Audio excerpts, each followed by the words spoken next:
et bienvenue sur Europe 1. Pendant 2 heures, vous allez pouvoir appeler le 01 42 32 15 15 pour exposer une situation qui vous préoccupe, pour en parler avec moi bien sûr, mais aussi pour en débattre avec d'autres auditeurs, partager ainsi vos expériences, confronter vos points de vue et avancer ensemble, je l'espère.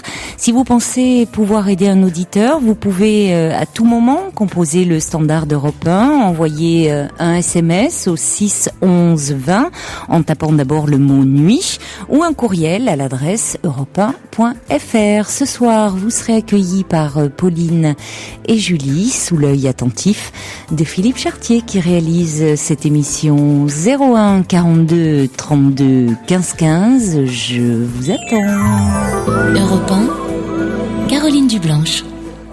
Bonsoir Juliette. Oui, bonsoir Caroline. Bonsoir. Oui, voilà, je vais vous présenter un petit peu mes problèmes.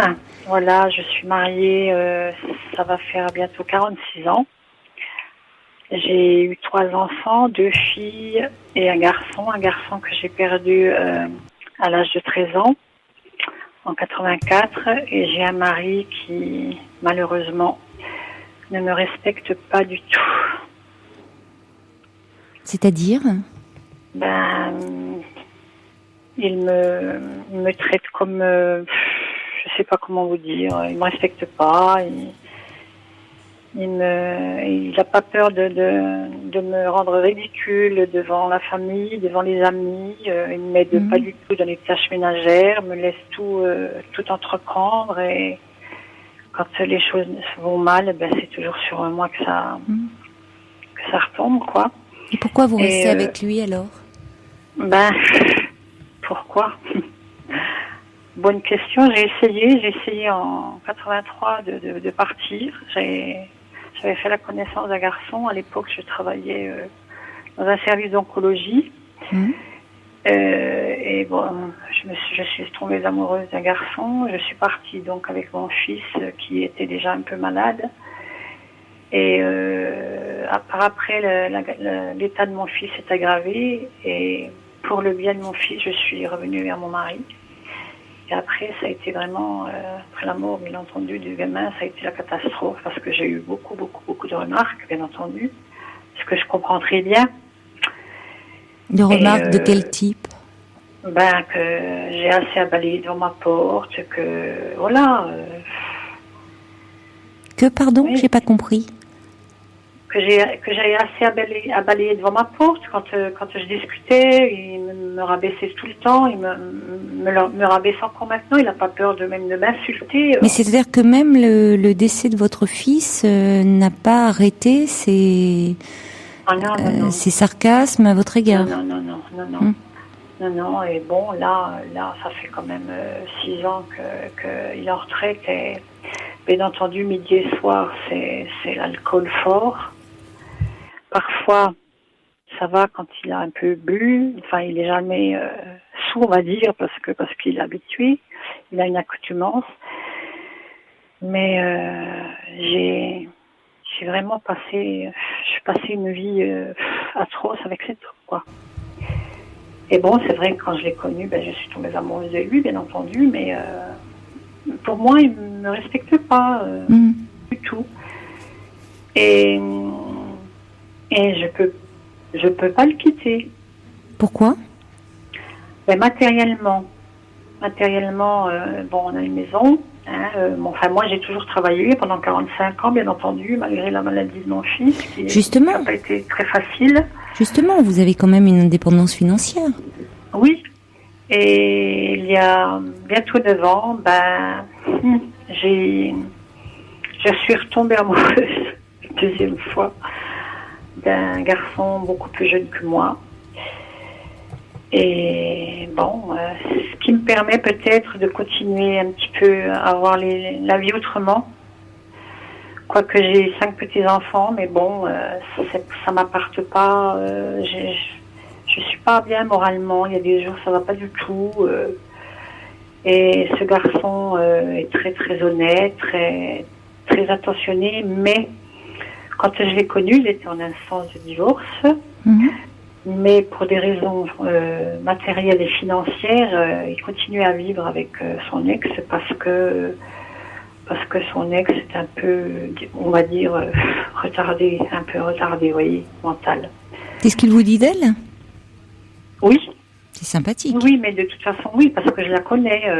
Par la suite, elle nous a déjà vus ensemble, mais pour elle, elle était indifférente. Et puis, il m'avait dit, il m'avait un peu raconté sa vie de couple et tout. Et lui, il ne pouvait pas s'en aller, il ne pouvait pas la quitter. Et apparemment, d'après ce qu'il me disait, il n'y avait plus aucun rapport sexuel. Il ne dormait même pas avec elle. Il ne fait pas d'achat. Il ne sort pas du tout avec elle. Et je me suis absentée en 2008, du 15 février au 2 avril. J'ai accompagné une malvoyante à Nice. Et je voyais bien que de temps en temps, il y a quelque chose qui n'allait pas en lui. Il ne dormait pas bien, il déprimait un peu. Enfin, c'est pas tout à fait le genre d'homme qui déprime. Et le 22 novembre 2008, il m'a annoncé que son ex avait accouché d'un petit garçon. Alors là, ça a été vraiment la catastrophe pour moi, parce que, étant donné que, soi-disant, il n'y avait plus de rapport sexuel, qu'il ne dormait même plus avec elle, oui. J'ai très très mal accepté, et par moments encore, j'ai du mal. D'ailleurs, il le sait. Il le sait, mais on est très attachés l'un à l'autre. Pour moi, c'est un peu ma raison de continuer à vivre, si vous voulez. Et quand il me l'a annoncé, ça faisait 2 jours qu'elle avait accouché, parce que je voyais bien, ça n'allait pas, quoi. Donc il vous a caché tout le temps de la grossesse. Voilà. Parce qu'il avait très peur de ma réaction, étant donné qu'il ne voulait pas d'enfant, qu'il n'est pas paternel du tout, et qu'il n'avait pas l'intention de continuer à finir sa vie avec cette femme, quoi. Alors, par moment, je sais pas, j'ai l'impression, je devrais pas le dire, mais j'ai l'impression que je suis jalouse sur cet enfant. Il me l'a déjà présenté 2 fois, et il y a à peu près 1 mois et demi, on est allé se promener avec lui, et j'ai très mal supporté. J'avais l'impression qu'il me délaissait pour cet enfant, et ça n'a pas été du tout, quoi. Et par moments, je pense finalement, je me dis que il m'a trahi. Parce que moi, avec mon mari, j'ai plus de rapport sexuel, c'est fini. Et bon, on ne va pas se mettre ensemble parce qu'il est beaucoup plus jeune que moi. Et puis que il a quel âge cet homme? Pardon? Il a quel âge cet homme? 43 ans. Et moi, j'ai 66 ans quand même. Il y a une grande différence d'âge. Pour oui, lui, en effet. Oui. Pour lui, ça lui importe peu. Moi, des fois, ça me dérange. Mais bon, je me dis, je ne vais pas me marier avec lui, puisque, étant donné que je ne suis même pas divorcée. Et non, mais il a un comportement quand même très très dérangeant, parce que c'est évident qu'il ment. Déjà dans le fait, même la façon dont il parle de sa compagne. Déjà, il vous dit qu'il est divorcé, mais il reste avec elle, soi-disant pour des raisons matérielles et financières. Il vous parle d'elle comme une retardée mentale. Écoutez, qu'est-ce qu'il a été la choisir comme compagne et maintenant comme mère de son enfant? Ça pose quand même question, parce que, voyez, moi, c'est la première chose qui m'a frappée. Juliette, vous dites que votre mari est irrespectueux vis-à-vis de vous, et vous tombez amoureuse d'un homme qui se montre aussi très irrespectueux quand il parle de sa compagne. Parce que je suis désolée, on ne parle pas de sa compagne de cette façon-là, quels que soient les griefs qu'on a contre elle. Oui. C'est très désobligeant. Donc ça pose question sur quand même aussi votre attitude à vous, sur le fait que vous semblez complètement subir votre vie. Alors certes, cette relation vous aide, vous l'avez dit vous-même, à supporter la relation avec votre mari qui est très pénible, qui ne vous apporte plus rien. Donc vous vous accrochez à cet homme, mais finalement il n'y a rien de possible avec lui, et vous le savez très bien. Non, Et puis lui-même est pas, se comporte pas très bien, en tout cas vis-à-vis de cette femme. Et donc ça laisse à penser et vis-à-vis de vous, il vous ment, enfin aussi, vous voyez, il ment, voilà, donc il y a rien à attendre. Voilà, pour lui, il a fait cet enfant avec son ex-femme. Pour lui, il m'a pas trompé. Il l'aurait fait avec une autre. Oui, mais enfin, faire un enfant avec une femme qu'on traite de retardée mentale, excusez-moi. Hein. Vous voyez, ça pose quand même question. Hein. Oui, de toute façon, c'est pour ça que. Mais bon, c'est quelqu'un de très gentil, très honnête, très. Enfin, honnête dans un sens, oui. Mais moi, je trouve pas. Il dépend de moi parce que tout ce qu'il fait, enfin, sauf ça, il me l'avait pas demandé, bien entendu. Hein. Tout ce qu'il doit faire, tout ce qu'il doit entreprendre, il a besoin de mes conseils. Oui, mais c'est ce qui vous plaît parce que finalement, c'est valorisant pour vous. Oui. Il peut pas acheter un vêtement ou faire les boutiques sans moi, tandis qu'avec elle, non. Non, il fait absolument rien. On dirait qu'il a honte de sortir avec elle, finalement. Bah oui, mais qu'est-ce qu'il fait avec elle ?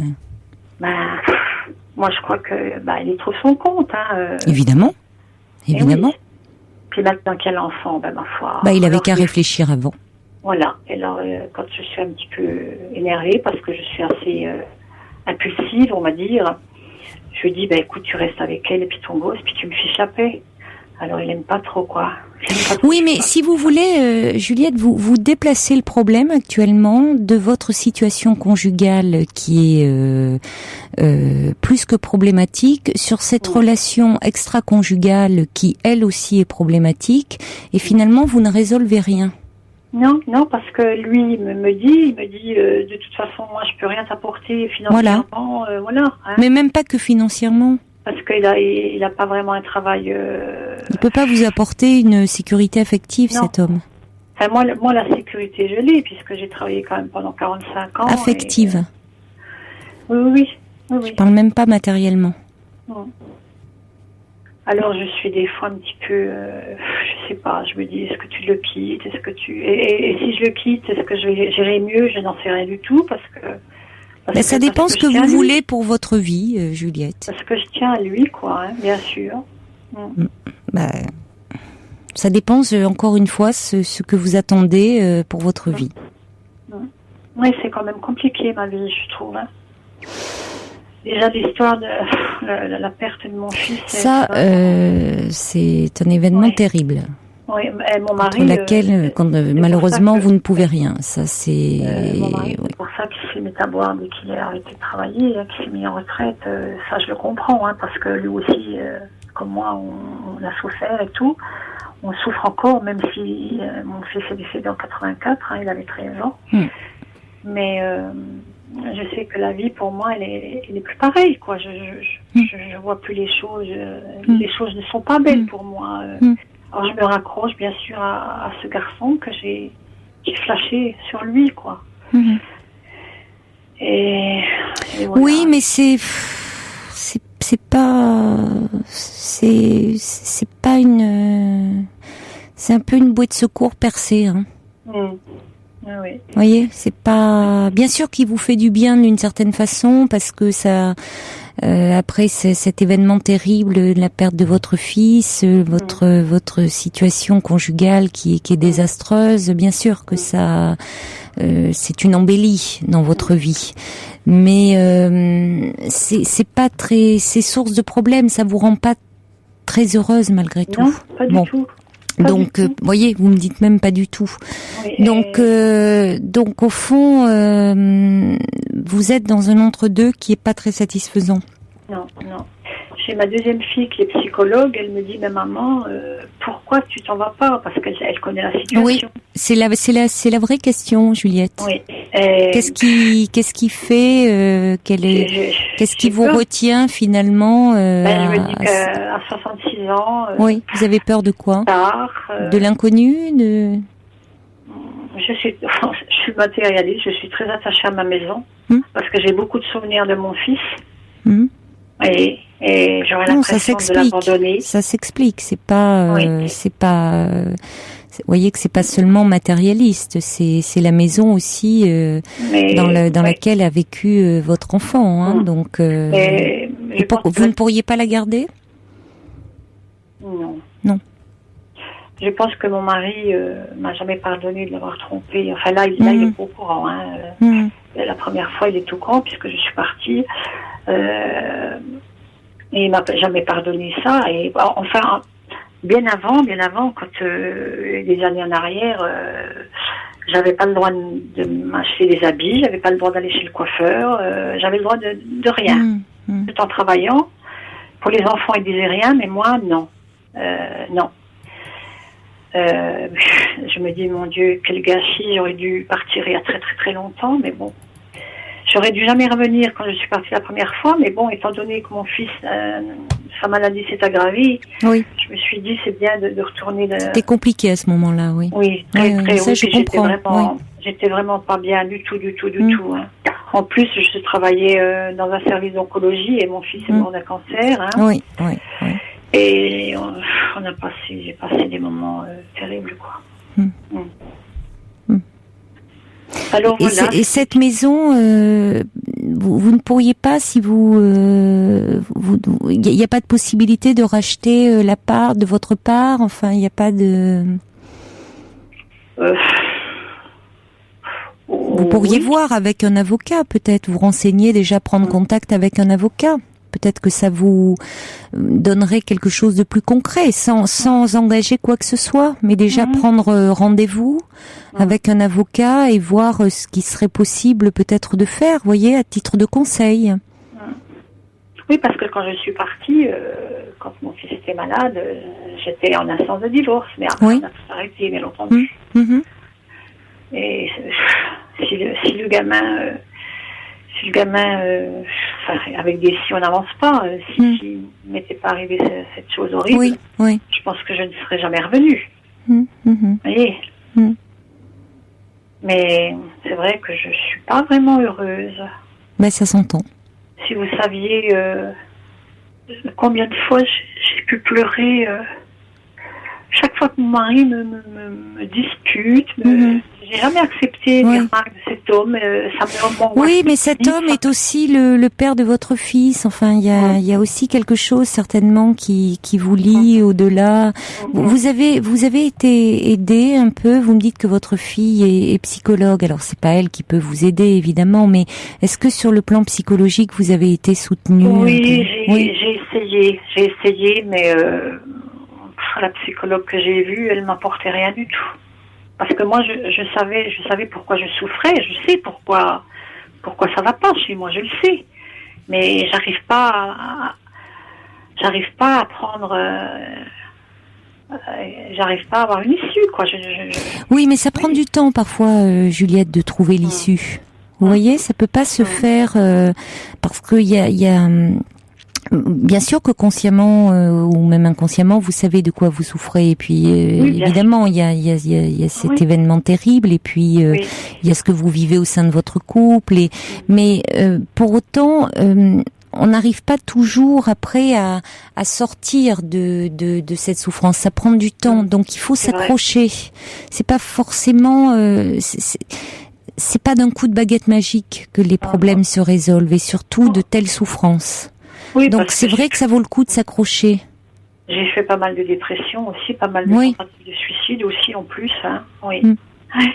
Moi, je pense que vous auriez besoin vraiment d'une aide aussi, de pouvoir vraiment avoir un lieu pour parler de tout ça, être un peu soutenu et essayer d'envisager quelque chose pour vous véritablement, parce qu'il y a quelque chose qui vous lie au passé et qui vous empêche d'avancer. Oui, parce que j'ai une amie à qui j'ai entièrement confiance. Quand je lui parle de ce copain qui a eu cet enfant, mais c'est terrible, de toute façon, c'est son problème, c'est pas le tien. Mais j'ai dit pourquoi c'est pas le mien? Mais si. ça oui, fait mais bientôt 9 ans qu'on se connaît. Juliette, cet enfant, c'est aussi terrible pour vous. Cet enfant qui arrive, vous avez perdu le vôtre. Oui, j'ai fait le rapprochement. Oui. Donc il y a quelque chose d'insupportable aussi, au-delà du fait que vous le vivez comme une trahison. Il y a quelque chose aussi de plus profond. Il y a, voyez, il y a cet enfant qui est là et vous n'avez plus le vôtre. Oui, c'est vrai. Donc c'est. Ah oui, à la naissance de mon premier petit-fils, donc il y a eu 15 ans, là, dernièrement, à sa naissance, j'ai été vraiment très très mal parce que c'était mon bébé, c'était à moi. J'ai fait un transfert de mon gamin à... Mais oui. Mais ça peut être un peu inévitable. Je crois qu'il y a encore beaucoup de choses dont il serait important que vous puissiez parler, être un peu accompagné, soutenu, enfin, qu'on vous aide à traverser encore tout ça pour pas rester enfermé, aller sur de fausses pistes. Je crois que c'est pas, vous voyez, quand vous me parlez de jalousie vis-à-vis de cet enfant, c'est oui, mais c'est une jalousie de mère qui a perdu son enfant et vous voyez, c'est pas c'est pas méchant, enfin. Mais non, mais bien sûr que non, c'est quelque chose de bien plus viscéral, de bien plus profond. C'est une souffrance terrible dont vous parlez en fait. Hein, c'est comme votre maison, c'est pas matériel, c'est très affectif tout ça. Et je crois que vous êtes prise dans des nœuds tellement affectifs que c'est pour ça que vous n'arrivez pas à avancer, d'où vos dépressions et d'où parfois une souffrance tellement grande que vous avez envie d'en finir parce que vous ne trouvez pas d'autre issue. Et un travail sur vous-même vous aiderait à trouver d'autres issues et en tout cas vous aiderait à prendre soin de vous. Parce qu'en ce moment, vous avez du mal à le faire. Et finalement, c'est ce qui fait que vous laissez au fond des personnes, que ça soit votre mari, bon, qui lui est dans une souffrance. On est d'accord, lui, il a raison. Enfin, il tente avec l'alcool. Vous laissez finalement des personnes vous atteindre, vous faire du mal, parce que vous ne savez plus vous prendre soin de vous. Comme si vous n'en valiez pas la peine, comme si c'était plus important. Voyez, comme si plus rien n'était important après ce qui vous est arrivé. Et il faut qu'on vous aide à retrouver cette force-là, cette énergie-là de vous occuper de vous-même. Oui, c'est ce que je supporte pas de mon mari, c'est qu'il me rabaisse. J'ai l'impression d'être rien. Oui, mais heureusement encore que vous pouvez réagir, Juliette. Mais il faut qu'on vous y aide davantage. Voyez, il y a beaucoup de douleurs, comme dit Hélène, qui sont non cicatrisées et la perte d'un enfant, je crois qu'on cicatrise pas, mais qui attisent toutes ces douleurs d'aujourd'hui.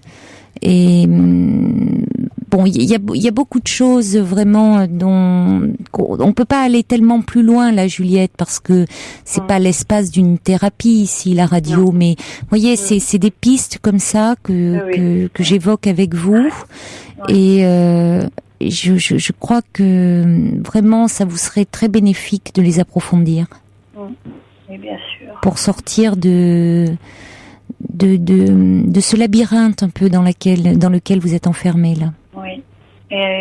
J'ai toujours l'impression d'être très crispée, mon corps certainement. Souffre. Certainement. Mon corps souffre, j'ai des lombalgies, des cruralgies, j'ai des insomnies, Mais oui, mais vous savez, notre corps est intelligent, il souvent réagit bien avant notre tête pour nous dire je n'en peux plus et il faut que tu prennes soin de moi.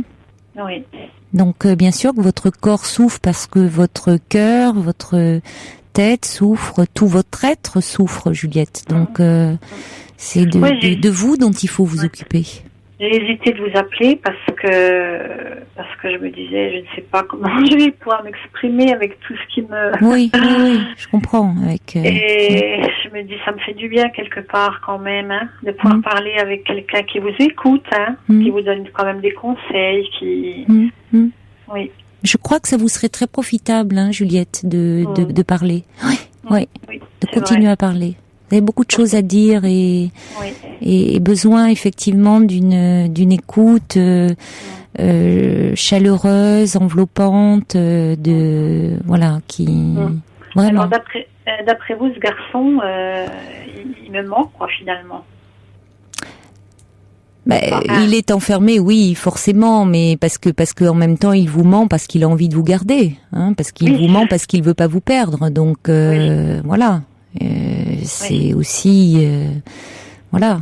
Mais c'est, vous voyez, au-delà de ce garçon, comme vous dites. La thérapie va vous amener à vous recentrer sur vous.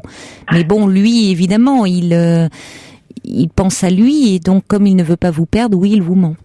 Voilà.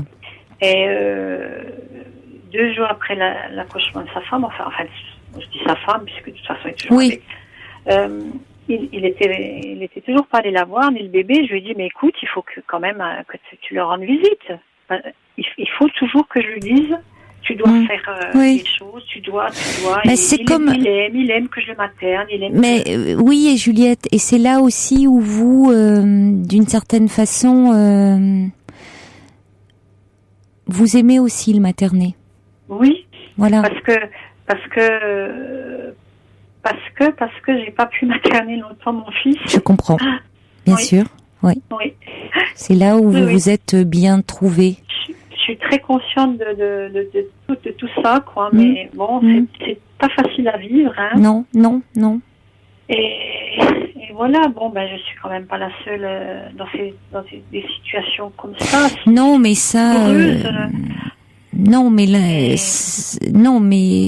en l'occurrence, c'est vous qui vivez ça, Juliette, et que ça fait souffrir. Donc, c'est important que vous soyez aidée. Mais vous êtes très lucide, vous êtes très lucide, donc c'est là où je pense qu'un travail sur vous va vraiment vous permettre d'avancer. Oui, j'ai quand même travaillé 35 ans dans un milieu hospitalier, j'ai travaillé 12 ans en oncologie, j'ai travaillé... Oui, mais on sent bien que malgré votre souffrance, vous gardez beaucoup de lucidité et que finalement, cet homme, bien qu'il ait 40 et quelques années, se comporte encore comme un petit garçon par moment et que au fond, il aime être materné et vous aimez le materner. Donc voilà, vous vous sentez utile là. Oui, bien sûr. Donc c'est pour ça que vous êtes aussi tellement lié à lui. Donc tout ça, il va falloir aller en parler et vous allez voir que vous allez avancer. Mais j'ai toujours l'impression de toujours trop donner aux autres et moi, on m'apporte pas grand-chose finalement. Mais ça va peut-être être ça aussi, apprendre à prendre soin de vous, c'est vrai. À vous donner à vous-même un peu davantage, Juliette. Oui. Alors vous avez une nature généreuse, vous la garderez, mais peut-être être un peu plus généreuse vis-à-vis de vous-même. Oui, et il me semble-t-il des fois que, pourtant il me semble que j'ai un peu de caractère, mais il me semble des fois que je me laisse avoir, je sais pas. Parce que vous êtes certainement gentille, généreuse, donc c'est pas lié à un manque de caractère, ça, c'est dans votre personnalité. Voilà. Bon, puis en plus, je suis quand même quelqu'un de très élégant, très coquette. Malgré tout, j'ai jamais voulu me laisser aller après la perte de mon fils, parce que non, je voulais quand même pas ressembler à n'importe quoi. Oui. Vous êtes courageuse. Pour mes filles, voilà. Et oui, j'aime être belle, quoi. Et oui, voilà. Juliette, vous voyez que vous avez beaucoup de choses à dire. Oui. Je suis bien contente d'avoir parlé avec vous, ça me fait du bien. J'aime bien votre émission. Voilà, je vous remercie beaucoup, Caroline. C'est moi qui vous remercie de votre confiance. Une très bonne soirée. Merci encore. Merci. Merci Juliette, prenez soin de vous. Au revoir. Pour faire toutes vos confidences à Caroline Dublanche, appelez dès maintenant le 01 42 32 15 15. Bonsoir Julia. Bonsoir, Caroline. Moi, je voulais vous appeler sur mes relations avec ma fille. Oui. Elles se sont dégradées au fur et à mesure. Et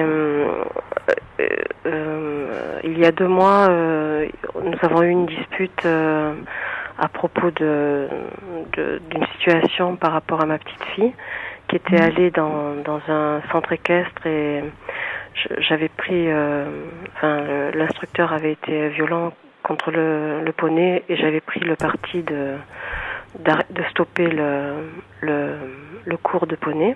Oui. Et disons que c'est à ce moment-là qu'avec ma fille s'est éloignée de moi, mais c'était juste la goutte d'eau qui a fait déborder le vase, mais c'était pas la raison pour laquelle elle s'est éloignée. Et c'est pour ça que je voulais en parler avec vous. C'est parce que, disons que ma fille, je n'arrive pas à discuter avec elle, je n'arrive pas à communiquer avec elle, et ça s'est dégradé par rapport à ça. Et hier c'était son anniversaire. Elle a quel âge? Elle a 32 ans. Oui. Et sa fille, ma petite fille, a 6 ans. Oui. C'est la première fois que nous ne passons pas son anniversaire ensemble. Elle n'a pas voulu de moi, en fait. Elle me l'a pas dit carrément, mais elle m'a dit qu'elle avait autre chose à faire, en fait. Et moi, ça m'a fait très mal. Et le souci, c'est que c'est le manque de communication. J'ai lancé j'ai souvent essayé de communiquer avec elle, mais elle se ferme, quoi. Elle est très fermée. J'arrive pas par moments à capter son regard. Je sens qu'elle m'en veut de beaucoup de choses, mais elle me dit pas de quoi. Et ça s'est terminé par cette distance depuis 2 mois, et en même temps je ne vois plus ma petite fille.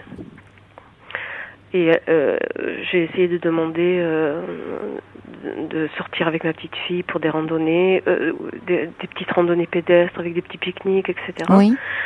Elle n'a pas le temps et elle me tiendra au courant. On en est là, quoi. Et vous étiez très proche de votre petite fille? Très proche de ma fille aussi, et de ma petite fille, oui. Parce que c'est très curieux, parce que nous étions très proches aussi avec ma fille. Et je suis très proche de ma petite fille, oui. Ma petite fille est bavarde, elle parle beaucoup. Avec elle, ça va très bien, parce que la communication passe très bien. Oui. S'il y a un souci, voilà. Et quand vous dites que vos relations se sont dégradées au fur et à mesure, c'est-à-dire, donc vous me dites que vous étiez très proches. Donc comment ça s'est dégradé? À partir de quel moment? Alors, ce que j'ai essayé d'analyser, puisque j'ai eu 2 mois pour beaucoup réfléchir, c'est que elle m'a déjà... on a divorcé, son père et moi, elle avait 5 ans. Et elle a commencé à me repousser, en fait, assez jeune, quoi, vers 9-10 ans. Enfin, j'ai senti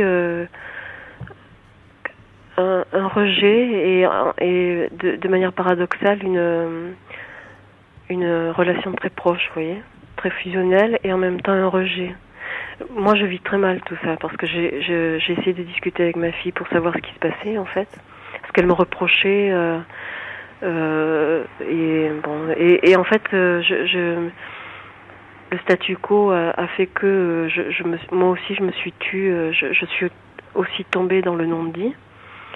Et voilà, elle arrive. Mais déjà petite? Je l'ai senti quand elle était petite, oui.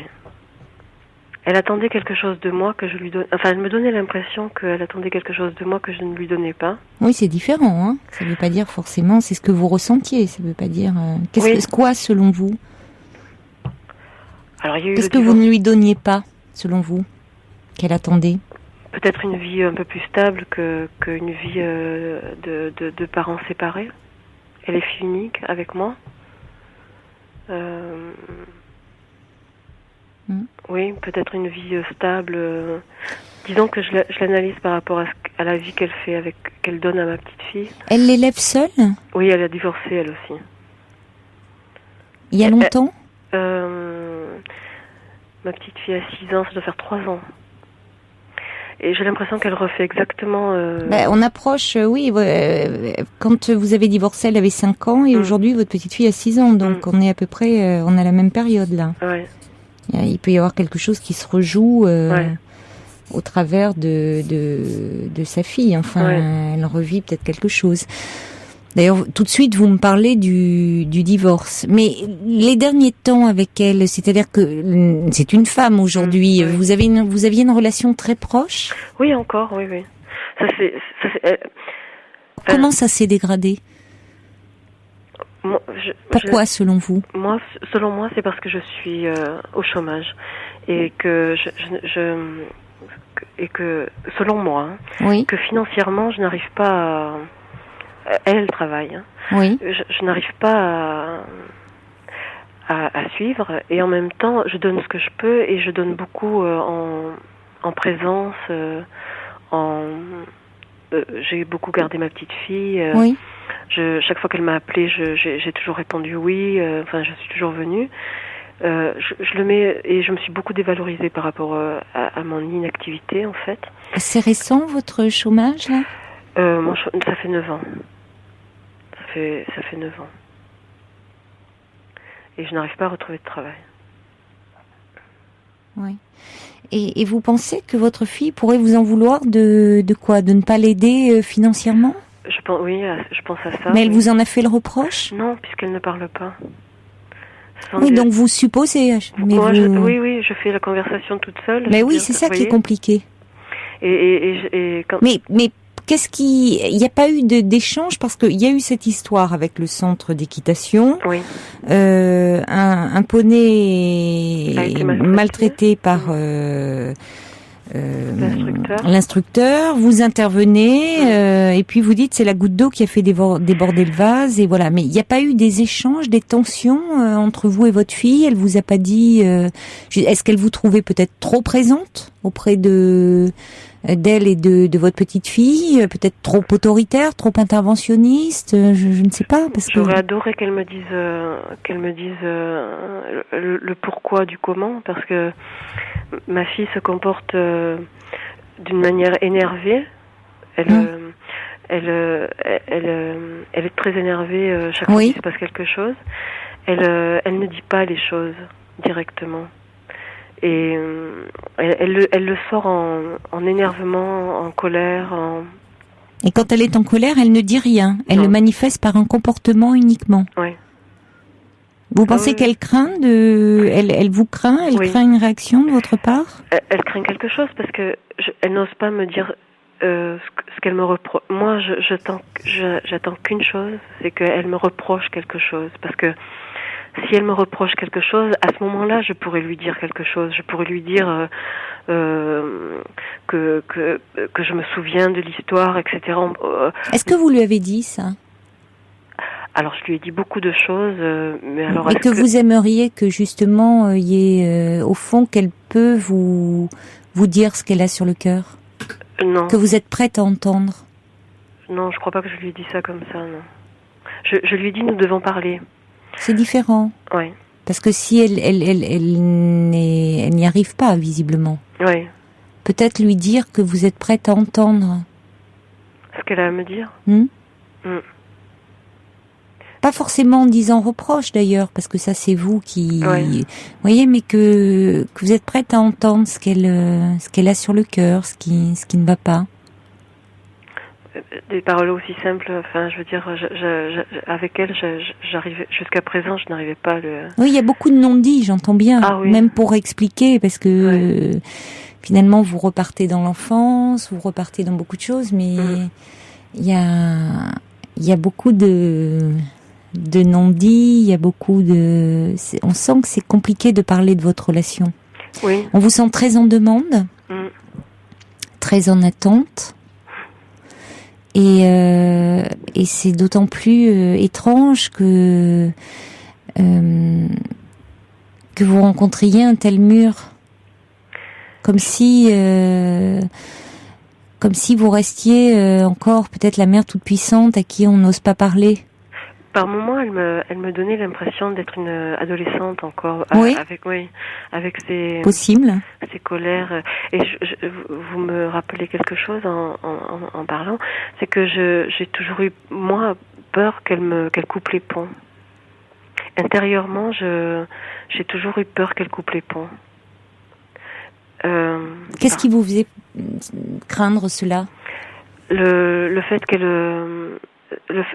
nos rapports un peu bizarres de fait que je ressentais comme du rejet et une fusion. C'était... Ça va souvent ensemble, hein. Ah bon? Bien sûr. Eh oui.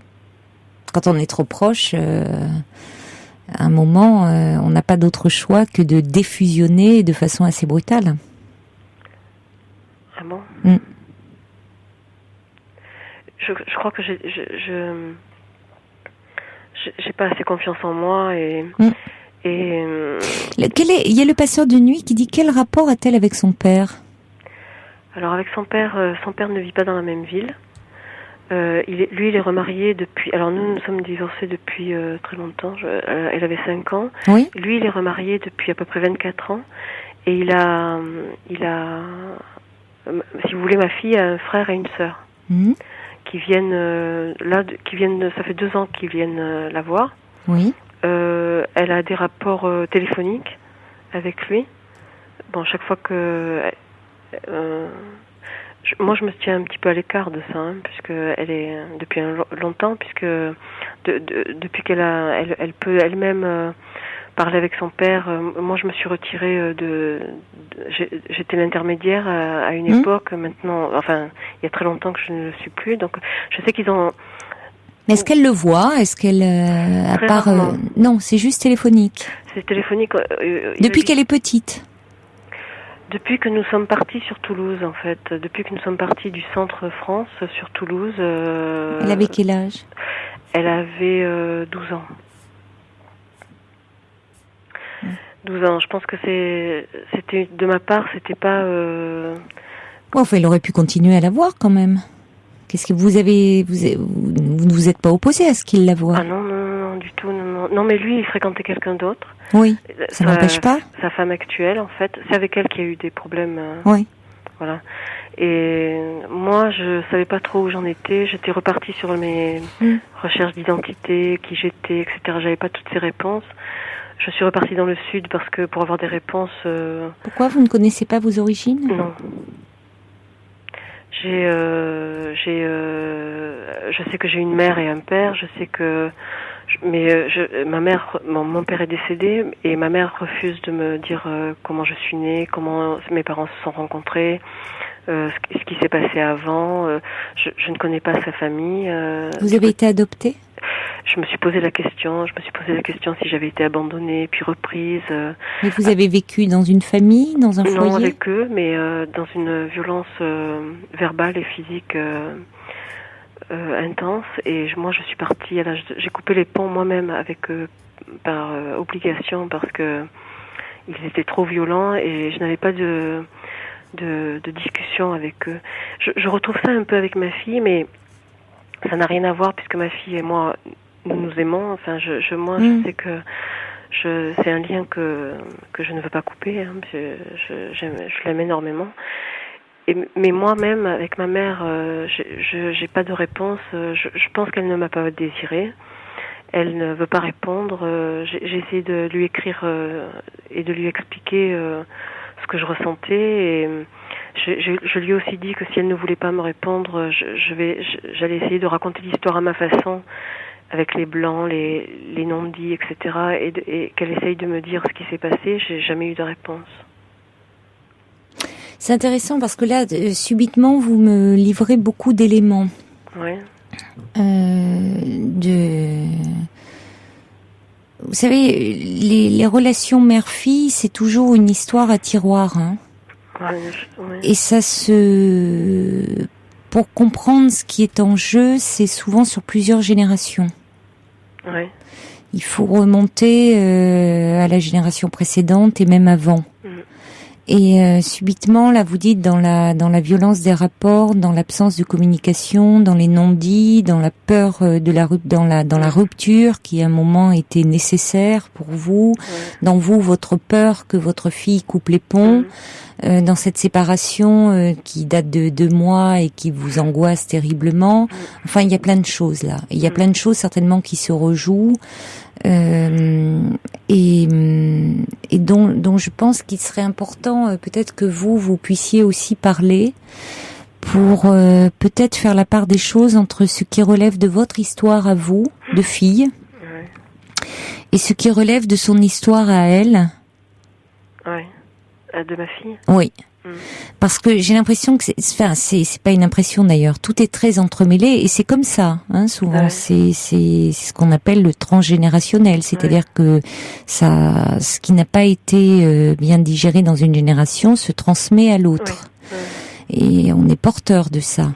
Et donc, il y a quelque chose qui vous aiderait certainement, vous, déjà à être un peu moins angoissé, à combler des trous, des lacunes, des blancs dans votre histoire, d'en parler, et peut-être à vous positionner différemment par rapport à votre fille, ce qui améliorerait votre relation.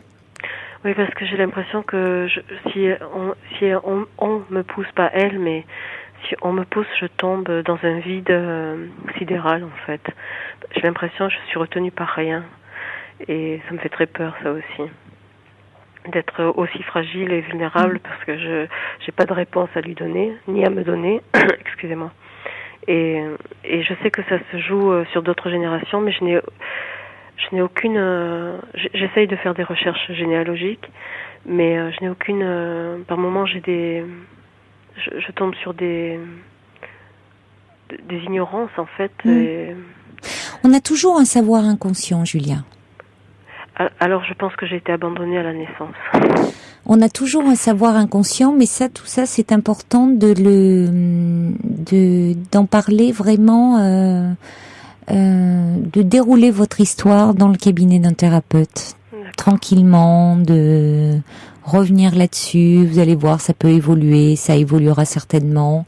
Mais on sait inconsciemment son histoire. Donc vous allez recomposer des choses et le travail que vous allez faire pour vous sera très profitable à votre fille ainsi qu'à votre petite fille. Oui, bien sûr, oui. Et vous allez voir que quand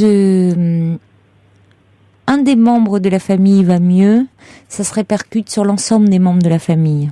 C'est ça, quand les nœuds se défont, c'est pour soi-même, il se défend aussi pour nos enfants. Oui. Hein, et peut-être que votre fille, il y a quelque chose qui m'a tout de suite interpellée, c'est que il y a aussi dans les dates, dans la similitude, le divorce a eu lieu au moment où votre fille avait 5 ans et actuellement elle a une petite fille qui a 6 ans, donc on est très proches.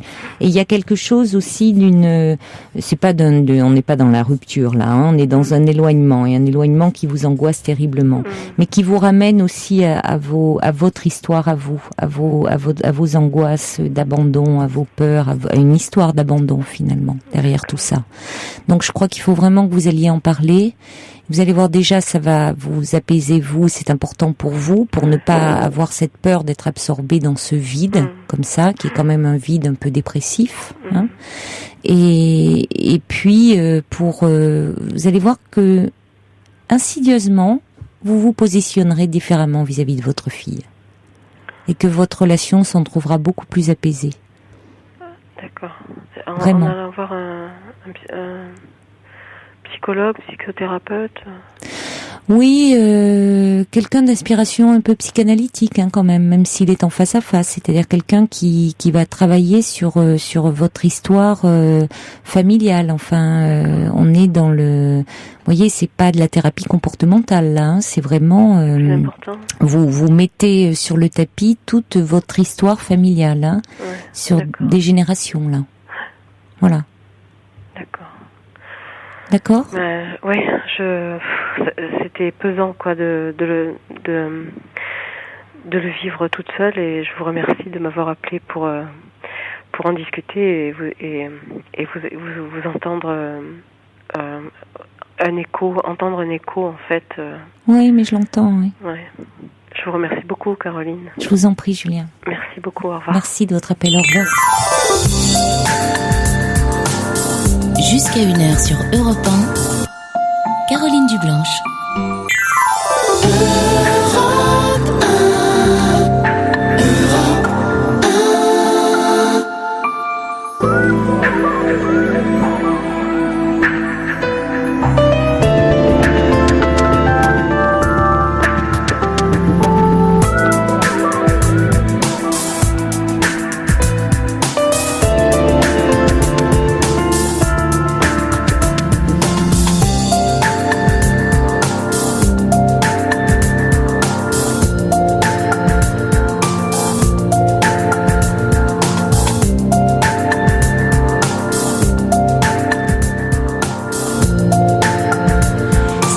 Deuxième heure de l'émission, toujours en direct bien sûr sur Europe 1. Vous êtes les bienvenus au 01 42 32 15 15 avec tous vos témoignages, toutes vos questions, vos réactions par SMS au 6 11 20 code nuit ou par courriel sur le site europe1.fr. Et tout de suite, c'est Marc, je crois, qui est avec nous. Bonsoir Marc. Bonsoir. Bonsoir. Caroline.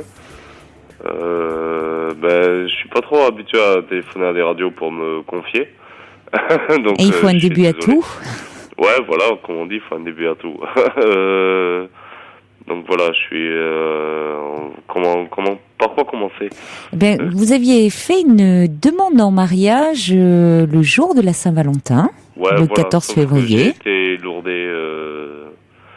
Vous aviez prévu, de faire votre demande en mariage. Voilà, je vois sur ma petite fiche. Je suis désolé, je garde quand même les mots de ma Allez-y, oui, parlez comme vous le sentez. Donc j'ai été gentiment lourdé le 15 janvier et depuis j'arrive pas à m'en remettre. Ah mon pauvre, ouais. Enfin, je garde le sourire évidemment, voilà. Oui, malgré tout. Vous étiez avec cette femme depuis longtemps? Ça faisait 2 ans. Oui. Je m'étais attaché à ses enfants. J'avais pris un de ses fils comme les miens. Oui. Donc ça faisait quand même... ça faisait beaucoup. Sachant que le seul défaut que j'ai, c'est justement ce côté-là, sentimental. Mm-hmm. Oh, c'est pas un défaut, ça? Si, je vous rassure de suite, c'est un gros défaut. Alors, tous les messieurs qui nous écoutent, ne soyez pas sentimental. Ça dépend ce que vous entendez. Toutes les dames demandent, mais oui. C'est ce qui repousse toutes les femmes. Ça dépend ce que vous mettez dans ce mot sentimental. Tout ce qui peut être affectif, que ce soit de la petite attention jusqu'à la plus grande attention. Oui. Pour être poli. Donc voilà. C'est ce que toutes les deux. Si une femme est amoureuse, en général. Dès qu'elles l'ont, elle t'explique que c'est pas ça qu'elles veulent, quoi, en fait. Enfin, moi, c'est le ressenti que j'ai eu. C'est le ressenti que j'ai eu. Mais pourquoi elle vous a dit pourquoi finalement elle avait rompu, ou ça a été très brutal et vous n'avez pas compris? Disons que j'étais fumeur depuis pas mal d'années. Mais fumeur de Havane? Non, de bœuf. De gitane? Voilà, je sais pas si on peut dire ça à la radio. Ah, de cannabis? Voilà, cannabis, voilà. Sachant que j'avais complètement arrêté en 8 mois sans sevrage, sans rien, tu vois, rien que pour elle. Excusez-moi, j'ai du mal à tutoyer. Je tutoie et je vous vois en même temps. Voilà... que j'ai fait tout ce qu'elle voulait, quoi, en fait. Ça aussi, c'est un truc que je déconseille aux hommes, à la rigueur. Mais on peut pas parler pour tous les hommes en général. Mais Marc. S'il tombe sur une dame comme sur laquelle je suis tombé... Alors, donc, vous avez arrêté votre consommation de cannabis? Oui. Ah bon. Oui. D'accord. C'est déjà une bonne chose pour vous? Oui, parce que je continue malgré qu'on soit plus ensemble. Voilà, c'est ça le truc. Mais bon, mais malgré tout, voilà, ça lui a pas suffi. Plus, toujours plus, voilà. Quoi. Et le plus, toujours plus, a fait que voilà. Et j'arrive pas à faut dire ce qui est. À vous remettre de cette rupture. Ça a l'air ridicule, tu vois, mais j'ai toujours sa photo et sa nuisette contre moi quand je dors, alors que ça fait depuis le 15 janvier dernier, quoi. Ça fait quand même pas mal, j'arrive pas à enterrer ni son amour que j'ai pour elle, là, ni l'amour que j'ai pour ses enfants. Vous entretenez un peu votre douleur, parce que dormir avec sa photo et sa nuisette, c'est pas, vous voyez, c'est pas la meilleure des choses. Aussi, c'est que j'ai un certain passé, j'ai quand même un certain passé avec des parents avec des géniteurs. On va appeler ça comme ça. Et c'est la seule personne qui a réussi à me faire passer de vraies nuits. De vraies nuits de sommeil ou de tendresse. À vous rassurer. Donc, bon, elle représente plus que... Ça va être con ce que je veux dire, c'est même idéaliser quelqu'un, ce qui n'est pas à faire. Mais pour moi, c'est la reine de mon royaume et ça le restera. Et si ça pouvait être une déesse, ça serait une déesse, ça serait l'équivalent d'une déesse. Oui, c'est trop. Oui. Ah non, mais c'est peut-être trop. Très bien que c'est trop. Vous voyez, Marc, et c'est peut-être ce qui à un moment fait que cette femme s'est éloignée de vous. Parce que les femmes n'aiment pas être idéalisées. Elles aiment être aimées, mais pas être idéalisées. Mais je lui faisais pas ressentir ça. Ça, par contre, je lui faisais pas du tout ressentir. Elle a su une fois ou deux parce que je lui... Vous savez, ça passe, hein, ça passe dans la relation. Et puis, vous dites beaucoup de choses là en peu de temps. C'est-à-dire que vous avez beaucoup de blessures en vous de l'enfance qui n'ont pas été réglées. Vous en gardez une profonde insécurité. Et finalement, elle, vous sécurisez, vous rassurez, mais finalement, faisait fonction un peu de médicament, hein, d'anxiolytique, vous apaisez. C'est lourd pour l'autre. Ouais, mais sauf que depuis qu'on s'est connus, elle le savait. Oui, d'accord, mais ça veut pas dire que ça veut pas dire. C'est pas moi qui lui ai sauté dessus entre guillemets. Non, mais j'ai jamais dit ça, Marc. Non. Mais vous voyez, c'est une fonction. Qui peut à la longue devenir difficile, voilà, à assumer. Oui, non, ça j'ai très bien compris. C'est-à-dire qu'il est important à un moment, quand on est aussi plein de douleurs, de blessures, de les prendre en charge un peu par soi-même, de pas trop demander à l'autre, parce que ça peut.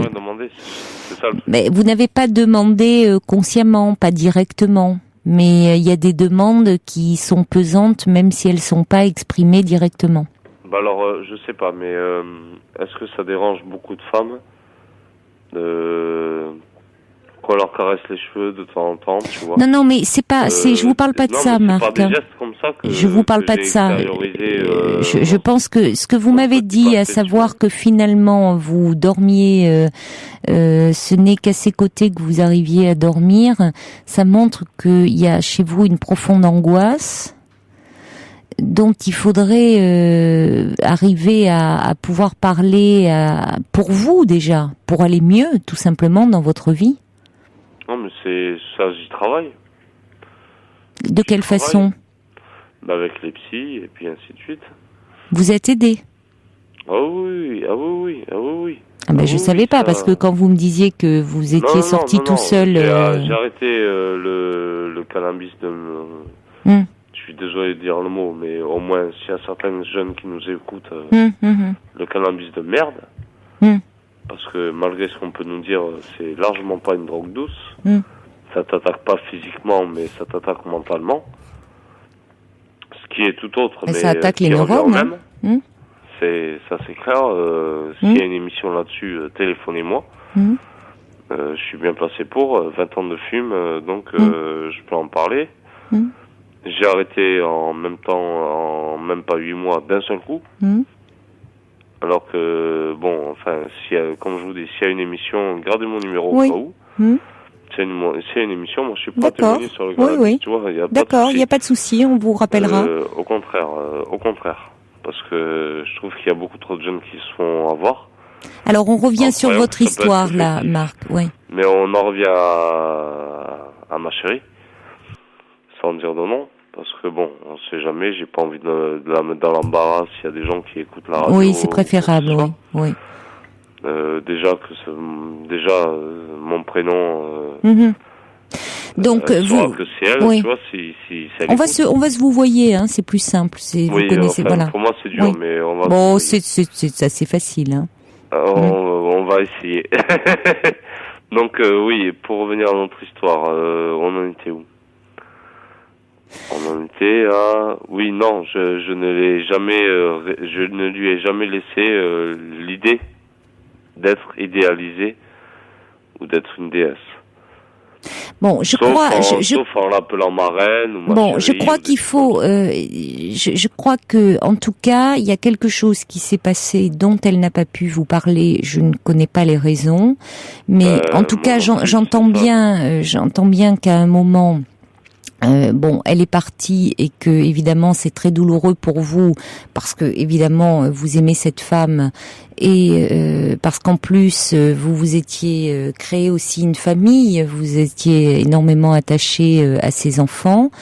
Donc aujourd'hui, si je me trompe aussi, vu qu'ils continuent à venir me voir. Ces enfants continuent à venir vous voir. Ouais. Mais quel âge ont-ils ? Il y en a un qui a 19 ans, donc... D'accord, oui, donc ils sont grands, oui. Elle n'a pas trop le choix, donc là, elle peut pas dire oui ou non. Oui. Et il y en a un qui a... oui, mais là c'est direct. Qui a 14 ans. Mm-hmm. Et qui vient quand il a son autorisation, évidemment. D'accord. Mm-hmm. Bon, ce qui devient assez rare. Mm-hmm. Mais qui continue quand même à garder un contact, oui. Pour avoir un contact. Mm-hmm. Voilà, c'est ça le truc. Mm-hmm. Et c'est ça que j'arrive pas à comprendre. Et c'est que, comme j'ai dit à votre opératrice tout à l'heure, c'est mm-hmm. que un mot sur 3, mm-hmm. Elle va me répondre gentiment. Mm-hmm. Et 2 autres mots, ça va être du style, pas va te faire foutre, mais... Elle vous en veut. Voilà, elle m'en veut. Voilà. Elle vous en veut. Bon. Mais pourquoi, qu'est-ce j'ai beau essayer de m'interroger, j'y arrive pas. Elle me le dit pas. Il faut travailler ça avec les psys que vous voyez parce que effectivement vous semblez complètement perdu et ne pas comprendre les raisons de son départ. Or vous décrivez une situation très idyllique. Or visiblement elle, il y a des moments au téléphone où elle se montre agressive vis-à-vis de vous, donc elle semble vous en vouloir. Donc de son côté, elle n'a pas vécu la même relation, en tout cas vers la fin, que vous. Disons que bien sûr qu'on a vécu des trucs idylliques, mais après au début. Je me voile pas la face. Ah non, non, même mais on va pas refaire l'histoire, Marc. Moi, je ne sais pas. Même mais... sur la fin, je me voile pas la face. Hein. J'ai 70% de tort. Bon. C'est sûr, j'ai mon caractère, voilà. J'ai mes nerfs. Sachant que, bon, t'arrêtes de fumer au bout de 20 ans, tes nerfs, ils reprennent le dessus. Sachant que t'as un certain vécu, donc ton vécu, il reprend le dessus aussi. Non, ça, j'avoue mes torts, tu vois. Donc là, vous voyez, il n'y a pas de souci. Oui. Donc ça, il est important. Mais ce qu'il y a, c'est que j'arrive pas à faire le deuil. Oui, mais c'est un peu tôt aussi, c'est normal. Il doit y avoir, parce que j'en sais rien non plus. C'est normal, en même temps, vous étiez dans un projet, vous étiez beaucoup investi dans cette relation, vous vouliez la demander en mariage. Professionnellement, on parlait, même professionnellement, on parlait de garder des enfants. Moi, mon métier, c'est animateur de quartier, enfin, ça a été animateur de quartier jusqu'à présent. Elle, ce qu'elle voulait, c'était vivre à la maison et faire ses petits, comment on appelle ça, de l'artisanat. Voilà, donc ça collait complètement. On avait déjà notre projet, on avait tout, et c'est du jour au lendemain où ça s'est rompu. On m'a sorti ça, donc s'il y a des femmes qui sont un peu posées, tu vois, vous voyez. Et qui arrive à me sortir un semblant de raison là-dessus. Mais il y a des raisons, et vous le dites vous-même, parce que d'un côté, vous dites que ça n'a pas été simple, que le fait d'arrêter aussi de fumer du cannabis, ça fait que vous vous êtes retrouvé confronté aux problèmes que vous fuyiez en fumant, que ça vous a rendu aussi beaucoup plus irritable parce que le cannabis vous anesthésie un peu. Donc que bon, il y a eu des difficultés à ce moment-là. Donc votre comportement a changé. Et puis à certains moments, vous dites ah ben non, je sais pas pourquoi elle est partie. Au fond, vous savez un peu pourquoi elle est partie, mais vous avez du mal à l'accepter. Bon, et ça, c'est compliqué de faire le deuil d'une relation, d'autant que vous aviez beaucoup investi. Et ça, il faut travailler dessus avec vos thérapeutes. Il faut vraiment travailler la question en thérapie et vous faire aider. Et ça risque de prendre un petit peu de temps. Bon courage à vous, en tout cas, Marc. Au revoir. Pour laisser un message à Caroline Dublanche, c'est au 6 11 20, code nuit. 50 centimes plus coût d'un SMS.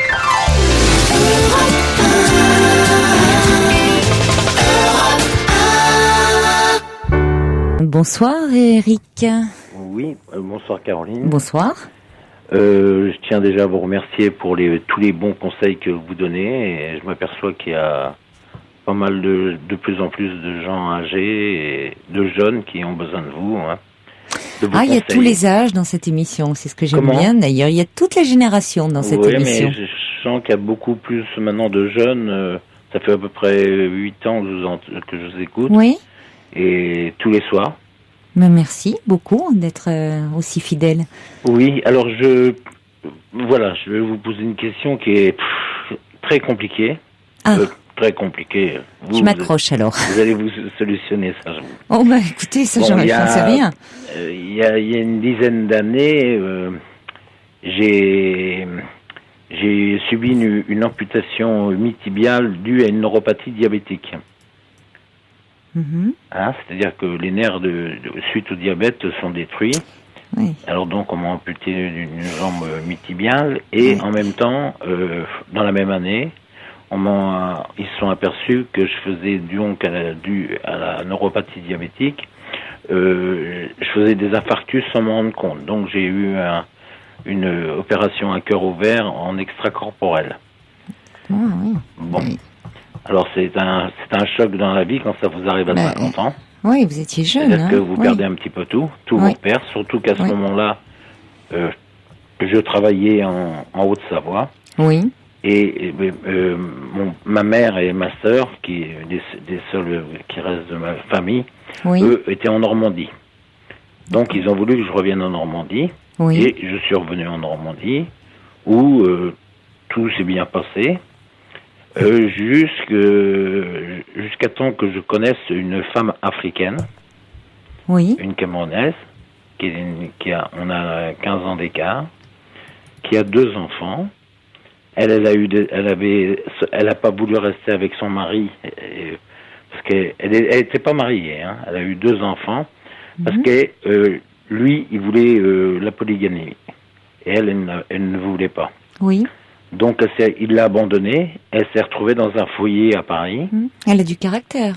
Comment ? Elle a du caractère. Elle a des personnalités. Énormément de caractère, parce qu'il faut le faire. Hein. Oui.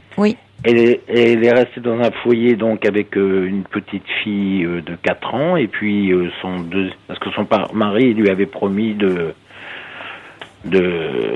redémarrer et puis tout, donc il lui avait refait un 2e enfant. Et elle a vécu pendant 1 an dans une chambre d'hôtel, une petite chambre d'hôtel à Paris, parce qu'il y avait que ça. Hein. Elle a couché toute seule dans sa chambre. Et après, donc ils lui ont trouvé une place dans un foyer à Paris. Elle vivait avec ses 2 enfants dans 28 mètres carrés pendant 5 ans. Et elle en avait marre un petit peu les derniers temps, là, jusqu'au mois d'avril là. Et elle a trouvé un appartement maintenant dans Paris. On lui a proposé un appartement à Paris dans un quartier bien. Oui. Et c'est une femme très gentille et tout. Mais le problème, puis moi je l'aime bien, c'est donc on s'est fréquenté par téléphone déjà, puis échange de photos, mais pas de SMS ni tout ça, pendant plus d'1 an. Et là, ça fait maintenant 1 an qu'on se connaît bien et tout. Mais ma famille ne l'accepte pas. Ni ma mère qui a 95 ans, ni ma sœur, qui est maintenant à la retraite, qui a 56 ans, qui s'occupe de ma mère, qui ne veut pas aller en maison de retraite ni rien. Elle veut rester chez elle. Et puis elle a une femme qui vient la remplacer, mais c'est un véritable CRS. Qui est un véritable CRS? Comment? Qui est un véritable CRS? Ben, les deux, hein. Il y a le commandant et puis le CRS. Vous ne manquez pas d'humour, en tout cas, pour en parler. Il faut bien, vous savez, parce que moi, je vais avoir 62 ans dans quelques jours. Oui. Vous savez, ça va faire 10 ans que j'étais amputé. Oui. Alors donc, ma mère avait acheté un terrain, ma sœur a construit une maison. Parce que vous savez que quand on est handicapé, on peut pas. Parce que si on est handicapé et puis on vient à mourir, la sécurité sociale saisit aussitôt la maison si vous êtes propriétaire pour la mettre en vente, pour payer les frais que tout a été occasionné par la sécurité sociale. Ah non, je ne savais pas ça. Ah bah voilà, je tiens à le dire. Ah bon? Il y a beaucoup de gens qui ne savent pas ça. Hein. Non, j'étais pas au courant. Voilà. Si vous n'êtes pas marié ni rien, c'est ça. Hein. Mais vous avez cotisé pourtant pour la sécurité sociale. Ah bah oui, mais... Alors pourquoi... Mais c'est comme les gens qui sont à la retraite. Parce que vous êtes à 100%, c'est ça? Oui, je suis à 100%. Hein. Mais vous avez cotisé quand vous... Oui, mais c'est le même exemple que pour les personnes qui sont dans les maisons de retraite. Et oui. Où le Conseil général donne la différence. Oui, ça je suis au courant. Et quand les personnes viennent à mourir, eh ben, on leur prend leur maison d'abord, on vend et on paye. Oui, ça je suis au courant de ça. C'est pareil un peu pour les handicapés. D'accord. Bon, alors le problème, donc, j'ai une maison, j'habite dans la vallée d'Auge, pas loin de Lisieux, c'est pas loin. Et j'ai une superbe maison et tout, donc elle appartient à ma sœur, sur un terrain à ma mère. D'accord ? Ma mère a un appartement à Lisieux, plus elle a un autre appartement en montagne. Et ma sœur se construit une maison auprès de chez moi, là, à 200 mètres. Ça va être sa deuxième maison, si vous préférez. Mais depuis que je connais cette femme africaine, je dis pas son prénom, hein, puis ses deux enfants que j'adore et puis tout, ma sœur a commencé par, je payais, je crois, 100 € de loyer. Elle a commencé par me faire payer 400 € de loyer. Oui, en effet, oui. Vous voyez, sacrée augmentation, c'est terrible, oui. Pour mettre les bâtons dans les roues. Oui. Alors à un moment, je dis bon, moi je peux pas, hein, c'est tout, parce que j'avais pas encore ma retraite. Oui. Donc j'avais pas assez de moyens ni rien. Et puis maintenant, je lui ai dit, elle va peut-être venir passer des. Elle me dit, depuis janvier, elle est pas venue. Alors c'est normal parce qu'elle a eu son appartement au mois de mars. Mais elles ont rencontré cette dame là ou pas? Non, elles veulent pas. Et pourquoi parce qu'elle dit c'est ma mère qui est commandant de gendarmerie, hein, qui fait que elle est bon pied bon oeil, votre mère à 95 ans, hein. Comment? Elle est bon pied bon oeil encore à 95 ans. Et elle dit je vais pas avoir travaillé toute ma vie pour entretenir ces gens-là. Ah, ils ont caressé dans leur pays à travailler et tout. Oui. C'est parce qu'elle est africaine. Voilà. Ah, oui. Et puis qu'elle a 2 enfants. Mais oui, mais moi c'est cette personne, et puis ma sœur maintenant, elle me dit, si jamais elle vient chez toi, malgré qu'on ait fait un acte notarié, comme quoi je réside chez ma sœur et tout, où il n'y a pas eu de clause de restriction de rien, elle m'a dit, si jamais elle vient, je mets la maison en vente, aussitôt. Tu te démerderas, tu feras ce que tu veux. Je suis vulgaire, mais... Oui, non, mais je comprends. Termes. Oui, c'est comme ça qu'elle vous parle. Vous comprenez mon problème ? C'est que je ne sais plus quoi faire, je suis complètement perdu. Oui, parce qu'elle vous bloque comme ça matériellement. Matériellement et puis au chantage. Ben oui, c'est du chantage, oui. Tous les jours. Hein. Alors, mais est-ce que votre sœur a le droit de faire ça parce que après tout, vous êtes autant héritier qu'elle, hein? Comment? Vous êtes autant héritier qu'elle? Ah moi j'aurais l'appartement de ma mère qui est à Lisieux. Normalement, parce que ma sœur, elle veut l'appartement de Saint-Gervais en montagne, là, parce qu'on habite au Bétex, là-haut, avec une vue extraordinaire. Ça, bon. Et puis, ils ont décidé tout. alors comme ma mère veut pas rester toute seule, c'est ma sœur qui s'en occupe. Tous les jours, bon, je sais bien que c'est une corvée, mais c'est elle qui l'a décidé, ça, hein. Et puis, quand ma sœur veut que ça s'absenter pendant 2-3 heures, il y a une gouvernante qui vient pour rester avec ma mère pour lui tenir compagnie, au cas où il arriverait quelque chose. Alors moi, là-dedans, je suis au chantage. La femme que j'aime, avec ses 2 enfants, et puis, comme j'ai dit, elle m'accepte malgré mon handicap, hein, c'est pas... Oui. Hein, puis c'est une elle femme, vous aime, oui, c'est une femme qui travaille, elle travaille elle habite maintenant, toujours, elle a habité à Paris, et puis elle va travailler du côté de Marly-le-Roi, tous les jours, elle se lève à 5 heures et elle revient le soir, elle est rentrée ce soir, il était 21h30. Oui, elle est courageuse, hein. Bah oui, il faut qu'elle passe à manger à ses enfants, il lui faut qu'elle s'est débrouillée pour pouvoir les emmener un petit peu à l'école le matin, mais jamais elle les récupère. Elle travaille le samedi, dimanche. Elle travaille dans une maison de retraite, oui. Et alors moi alors là, elle devait venir passer des vacances, une semaine de vacances avec moi parce qu'elle pouvait avoir qu'une semaine de vacances. Ma soeur m'a dit, je veux pas la voir dans ta baraque. Alors mais moi, elle n'a pas le droit de faire ça parce que cette maison appartient à qui? Eh ben. Normalement, c'est au terrain.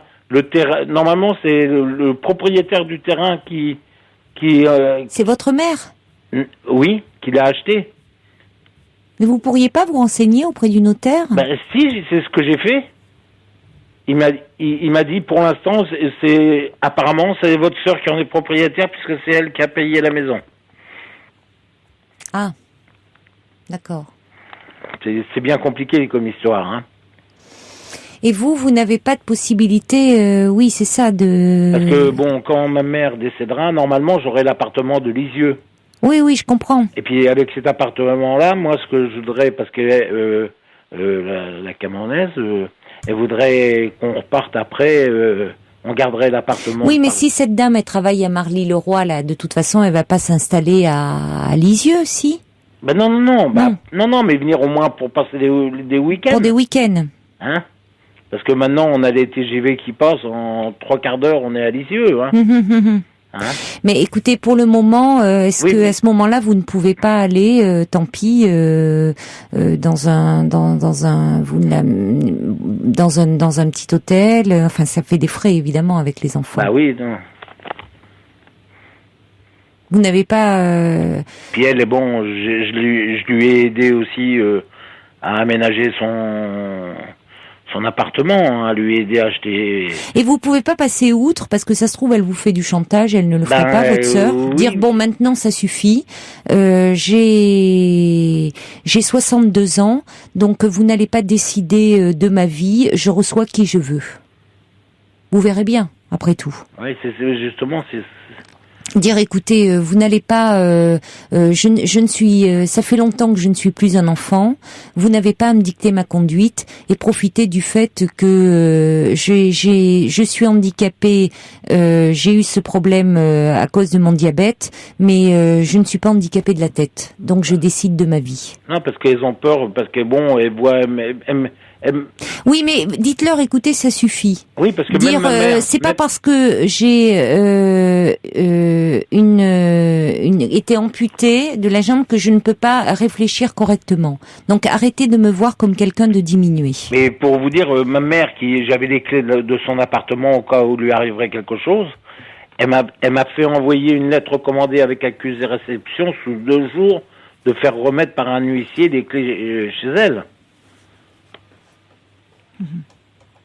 Mais il faudrait quand même se renseigner peut-être auprès d'un homme de loi, alors je sais pas, auprès de votre notaire ou d'un avocat, si y a pas... Elle ne peut pas m'interdire de recevoir qui je veux chez moi. Mais non, c'est quand même faux ça.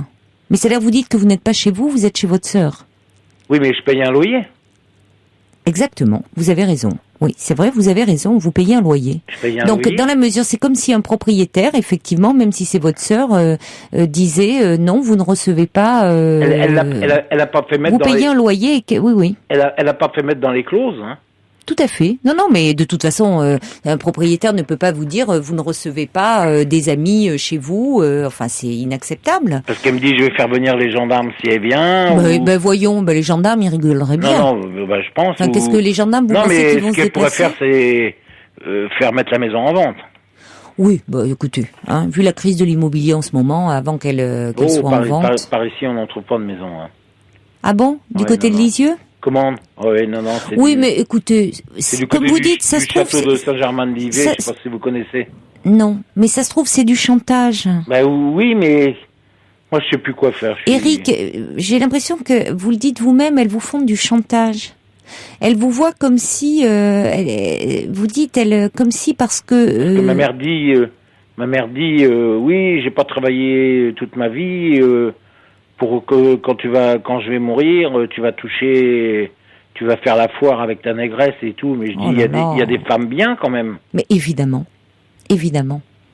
Hein? Évidemment, là, il y a vraiment un jugement de valeur inacceptable. Elle m'a appelé aussitôt. Oui. Mais j'entends bien, non, mais vous n'avez pas à vous justifier auprès de moi. Mais non, mais c'est pour vous dire. Je comprends, je comprends. C'est une dame qui déjà a refusé, enfin, je veux dire, la polygamie, qui s'est battue, qui est allée dans un foyer, qui a fait en sorte de vivre, d'attendre une attente de logement, qui maintenant travaille. Enfin, on voit bien, bon. Elle a toujours.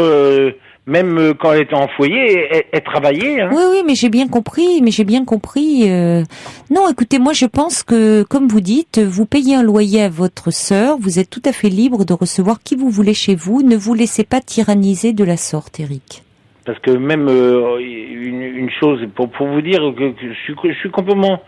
Vous vous rendez compte que je passe toutes mes journées, je prends des anxiolytiques et puis du somnifère et je dors toute la journée pour pas penser. Toute la journée de 8 heures du matin quand je me réveille. Mais c'est pas une bonne chose que vous soyez rapproché d'elle. Hein. Mais c'est pas moi, c'est eux qui ont voulu que je revienne. Oui, mais finalement, est-ce que, voyez, bon, ça, c'est pas une décision qui se prend à la légère. Non, parce que en montagne, avant, je faisais beaucoup de courses en montagne et puis tout ça et tout, de promenades en randonnée et tout. Oui, bien sûr. Avec mon handicap, je peux plus le faire. Vous ne pouvez plus le faire. Donc peut-être que, ça vaut la peine d'y réfléchir. C'est pas une décision à prendre comme ça dans l'immédiat et dans la précipitation surtout. Mais finalement, moi j'ai l'impression que c'est pas une bonne chose pour vous d'être cette proximité avec elle. Oui.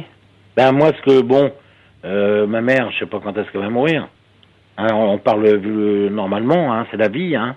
Bien sûr. Parce que moi, avec l'argent de l'appartement de Lisieux, oui, vous pourriez. On veut repartir ouvrir un restaurant. D'accord. Vous avez ce projet-là. Des Gorges du Lobé, là-bas au Cameroun. Mm-hmm. Et puis ouvrir et travailler. Vous avez ce projet. Bon, écoutez, en tout cas, pour le moment, Eric, vous êtes locataire de votre sœur. Vous avez le droit d'inviter qui vous voulez chez vous. Ne cédez pas au chantage. Je pense. Oui, mais c'est pas. Je pense que vous êtes, c'est certain. Donc ne cédez pas au chantage. Oui, parce que mais il faut que va falloir que je fasse ça assez rapidement parce que je crois que elle va venir la semaine du 14 juillet, c'est bientôt. Oui, mais vous prévenez que vous avez malheureusement une mère et une sœur qui sont très intrusives, qui se mêlent de votre vie et que ça risque d'être compliqué. Elle n'a pas le droit de mettre la maison en vente. Si c'est sa maison, de toute façon, si vous êtes locataire, elle peut pas mettre la maison en vente comme ça sans vous prévenir. Hein. Oui, puis il y a un délai. Il y a un délai. Il y a un délai de 6 mois. Il y a un délai de 6 mois et elle doit vous la proposer d'abord. Elle doit me retrouver une maison identique. Non, mais de toute façon, il y a un délai. Elle doit le faire. C'est par huissier. Il y a un délai de 6 mois avant. Vous devez être prévenu 6 mois auparavant. Oui. Qu'elle veut mettre sa maison en vente et elle doit vous la proposer, on doit la proposer à celui qui occupe les lieux, le locataire. Ah d'accord. Et vous avez 6 mois devant vous. Donc d'ici le 14 juillet, vous pouvez très bien passer une semaine avec votre fiancé là. Ah, oui. Voilà. Non, et puis comme dit, je reçois un message, si ce monsieur est locataire de sa sœur, pourquoi n'aurait-il pas droit de recevoir qui il veut? C'est de l'abus de pouvoir. Quelqu'un qui dit a-t-il un bail, car elle ne peut pas vendre cette maison comme elle le souhaite, il y a des lois, c'est ça, il y a 6 mois, voilà. Il y a Catherine qui dit, imposez-vous tout simplement, vous êtes chez vous. Il y a Sergio qui dit, c'est énervant vraiment là, bon, je peux pas le dire des gens, la bêtise, et je suis énervé, courage Eric, soyez heureux avec votre princesse. Et Matt qui dit, battez-vous Eric, vous avez raison, voilà. Donc ne vous laissez pas faire, hein. Ça peut pas se faire du jour au lendemain. Vous auriez 6 mois devant vous, de toute façon. Et moi, je pense qu'elle vous fait du chantage. Toutes les deux. Toutes les deux, elles vous font du chantage. Donc battez-vous. Bon. Et puis entre-temps, la situation peut évoluer. J'espère parce que. Vraiment. J'ai déjà une vie difficile. Et puis songez peut-être, je sais, vous attendez, vous avez ce projet d'ouvrir un restaurant. Bon, j'espère que vous allez pouvoir le concrétiser. Ah oui, facilement. Vraiment, parce que c'est quand même incroyable, oui. Elle voit comme si vous étiez quelqu'un de diminué. Et elle n'accepte pas au fond que vous leur échappiez. Voilà, exactement. C'est ça, elle n'accepte pas. Oui. Elles veulent vous garder. Sur moi. Oui. Elles veulent vous garder encore comme si vous étiez dépendant d'elles. Et comme elle me dit, t'auras rien à l'héritage et tout. Déjà, pour vous dire aussi comment... Elles n'ont pas le droit de vous déshériter. Non, elle peut pas... Elles n'ont pas le droit, elle n'a pas le droit, votre mère. Déjà, ma mère ne peut pas vendre ses appartements. Non, rassurez-vous. Elle peut pas vendre ses appartements sans mon accord. Non. Deuxièmement, quand mon père est mort il y a 15 ans, j'ai pas été convoqué, moi, chez le notaire. C'est quand même bizarre. Oui, ça, c'est pas normal. Hein, c'est pas normal. Non, c'est pas normal, ça. Et je lui ai réclamé au moins 6-7 fois avec des lettres. Il répond pas. Le notaire ? Oui. Vous vous rendez compte ? Là, il y a un problème. Hein. Vous devez être, en tant qu'héritier, vous devez être contacté par le notaire. Hein. Il y a une succession. Elle peut pas vendre ni rien du tout des biens sans mon accord. Bien sûr. Puisqu'elle a l'usufruit Bien pour sûr. elle. Oui, non, tout à fait. Elle ne peut pas vous déshériter. Ils font que de me faire du chantage comme ça, sans arrêt. Oui, mais je vois, elles vous pourrissent la vie, comme on dit familièrement. Et oui, puis moi, je suis... Et vous êtes fatigué, quoi. Oui, puis je suis au bout du rouleau, là.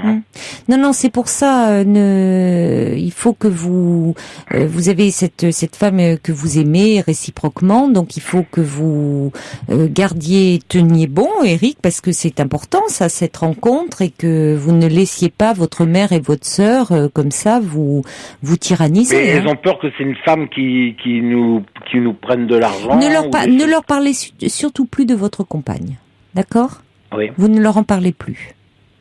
Et puis quand elle va vouloir venir au mois de juillet, je la fais venir là, chez moi, c'est normal. Il y a un auditeur qui nous dit que vous pourriez peut-être vous adresser à une association de consommateurs qui pourrait aussi vous aider, je sais pas.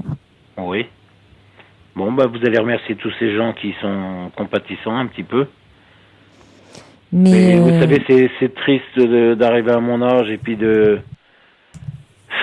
d'avoir des... je comprends, oui, surtout soucis, d'être ennuyé. Quand on a tout pour être heureux. C'est justement ce qui les ennuie, j'ai l'impression. Mais même elles sont pas malheureuses ni rien. Je comprends pas. Elles acceptent mal que vous leur échappiez. Oui, mais il dit c'est 2 enfants qui sont pas de toi. Mais je dis mais alors parce que déjà quand j'étais marié à juste 1 an, mais bon, il y a eu une histoire parce que ma mère n'avait pas accepté que j'ai épousé la fille d'un maçon. Elle l'avait invité en 2 ans, elle l'a invité 1 fois à la maison. Déjà, elle n'acceptait pas? Non. Après, il m'est arrivé un autre malheur. Et votre sœur s'est mariée ou pas? Non. Ah oui, voilà. Et pourtant, elle était en obstétrique gynécologique pendant 35 ans. Oui, mais je crois que votre mère n'accepte pas tout simplement une autre femme. Vous voyez, il faut rester entre soi et elle veut garder la même mise sur vous, comme si vous restiez éternellement son petit garçon. Oui, mais moi, exactement. Ouais. C'est ça. Et elle se comporte encore, non pas comme si vous aviez 60 ans passés, mais comme si vous étiez son petit garçon.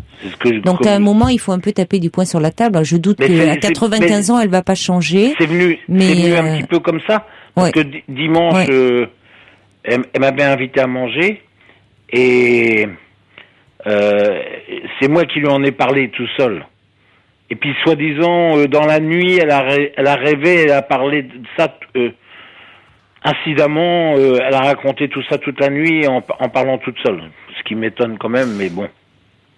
C'est votre sœur qui vous a dit ça? Comment? C'est votre sœur qui vous a dit ça? Oui. Mais votre sœur la manipule peut-être un peu. Hein. Ah bah ça, sûr. Bon, ne vous laissez pas faire. Bon, bah je vous remercie beaucoup. Ne vous laissez pas faire, Eric, et puis invitez votre ami comme vous aviez prévu de le faire, surtout. Vraiment. C'est bon. J'ai des réactions qui arrivent pour vous. Il y a Sarah Bouille qui est vraiment révoltée par votre histoire et qui dit c'est trop facile et affreusement malsain, il faut vous battre et vous détacher d'elle. Steph qui dit un jour votre mère ne sera plus là, il faut vous expliquer avec elle. Bon, je crains que ça soit compliqué parce que à 95 ans elle va pas changer. Bon courage d'une Normande, vous dit-elle, tout près d'où vous habitez, c'est-à-dire Marolles, c'est ça? À Marolles. À Marolles, voilà. Voilà, elle dit bonne continuation à vous, qui restez rempli d'humour malgré tout. Voilà. Oui, il faut. Et puis il y a Luciole qui dit vous devriez voir un avocat et demander un partage judiciaire pour la succession de votre père. Le notaire a dit qu'on pouvait rien faire. Il n'est pas compétent, votre notaire. Hein. Parce que je crois que c'est holographe qu'on disait ça. Non, mais ça va pas. C'est pas si votre père est décédé, vous devriez. Ça avait été fait manuellement.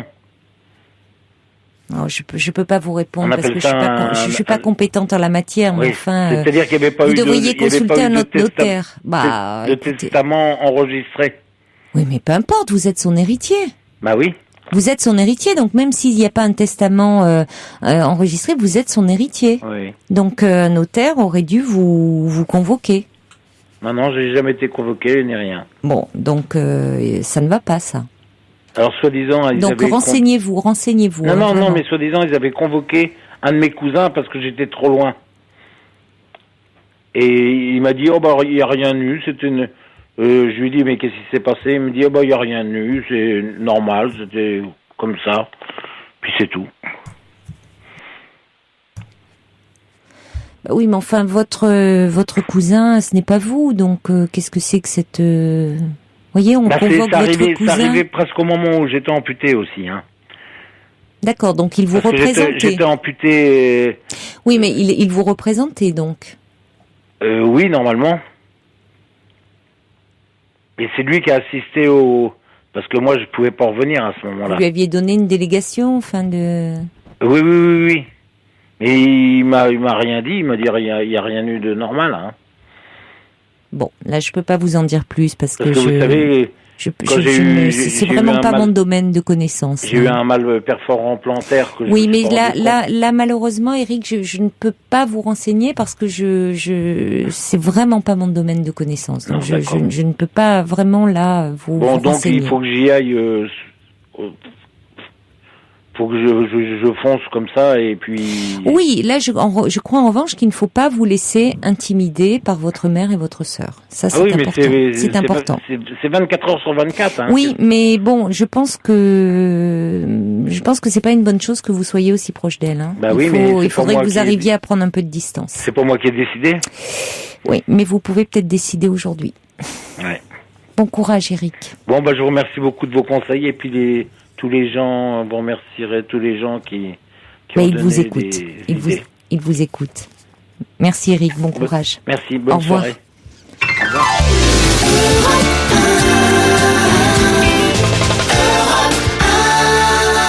Retrouvez toute Europe 1 sur europe1.fr.